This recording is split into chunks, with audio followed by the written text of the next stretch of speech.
السلام علیکم دوستو، کیسے ہیں آپ سب؟ امید ہے کہ ٹھیک ہوں گے۔ آج بچوں کی سبق آموز کہانیوں میں جو کہانی ہے اس کا عنوان ہے مور کی اداسی۔ یہ بہت ہی دلچسپ سٹوری ہے اور اس میں آپ کے لیے بہت اچھا سبق ہے۔ آج موسم برسات کا ایک پیارا اور خوبصورت دن تھا۔ ہلکی ہلکی پھوار برس رہی تھی۔ انسانوں کے ساتھ جنگل کے سبھی جانور بھی بہت خوش تھے۔ ایک مور خوشی کے عالم میں اپنے رنگین اور خوبصورت پر پھیلائے جنگل میں ناچ رہا تھا۔ یکا یک اسے اپنی بھدی آواز کے ساتھ اپنے بدصورت پیروں کا بھی خیال آیا تو وہ ایک دم اداس ہو گیا۔ اس کا چہرہ زرد پڑ گیا اور آنکھوں میں آنسو بھر آئے۔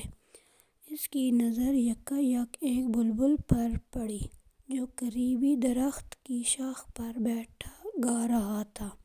اس کی آواز سن کر مور نے خود سے کہا، اس کی آواز کتنی حسین ہے۔ انسان ہو یا جانور، سبھی اس کی آواز کے دیوانے ہیں، لیکن جب میں اپنی آواز نکالتا ہوں تو سب میرا مذاق اڑاتے ہیں۔ میں بھی کتنا بد نصیب ہوں۔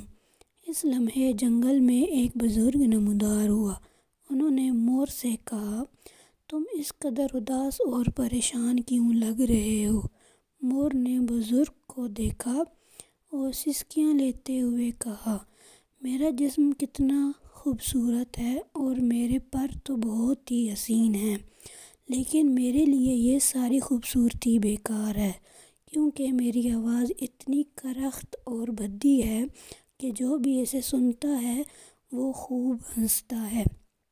بزرگ نے پیار سے کہا، تم وہ واحد پرندے ہو جو اداس اور پریشان دکھائی دے رہے ہو۔ خدا نے اپنی مخلوق کو بہت سی نعمتوں سے نوازا ہے۔ تمہیں خوبصورتی اور حسن سے نوازا ہے، عقاب کی طاقت عطا کی ہے، بلبل کی میٹھی اور سریلی آواز ہے، اس لیے اپنی خامیوں پر پریشان مت ہوا کرو، بلکہ اپنی خامیوں کے ساتھ جینا سیکھو، اسی میں خوشی بھی ہے اور اطمینان بھی۔ مور بزرگ کی بات سن کر شرمندہ ہوا اور بولا، آپ ٹھیک کہتے ہیں، جسے ہر حال میں اللہ کا شکر ادا کرنا چاہیے۔ میں اللہ کا احسان مند ہوں کہ اللہ نے مجھے خوبصورت پر عطا کیے۔ اس دن کے بعد مور نے اداس رہنا چھوڑ دیا اور خوش رہنے لگا۔ تو بچوں، اس سٹوری سے آپ نے کیا سیکھا؟